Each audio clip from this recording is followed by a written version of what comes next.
జిల్లా national highway మీద జరిగిన రోడ్డు ప్రమాదంపై టీడీపీ జాతీయ ప్రధాన కార్యదర్శి నారా లోకేష్ స్పందించారని, లోకేష్ టీడీపీ తరపున మృతుల కుటుంబాలను తాను పరామర్శించానని టీడీపీ నాయకులు డాక్టర్ పెమ్మసాని చంద్రశేఖర్ అన్నారు. మృతులకు గాయాల పాలైన వారికి తమ వంతు ఆర్థిక సాయం అందించామని, అవసరాన్ని బట్టి మరే ఇతర సాయానికైనా సిద్ధంగా ఉన్నామని పెమ్మసాని తెలిపారు. తక్కెళ్లపాడు సమీపంలో గురువారం అర్ధరాత్రి సమయంలో జరిగిన రోడ్డు ప్రమాదంలో ముగ్గురు మృతి చెందారు.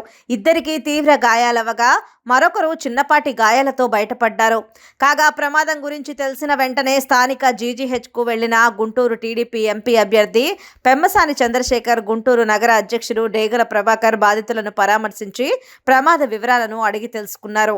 ప్రమాదంలో మంగళగిరికి చెందిన గార్లపాటి వెంకట సుబ్బమ్మ, గార్లపాటి శ్యామ్ దీక్షిత్, గార్లపాటి పావని అక్కడికక్కడే మృతి చెందగా ఏకల లక్ష్మణ్, శ్రీకాంత్, గార్లపాటి నాగలక్ష్మి తీవ్రంగా గాయపడ్డారు.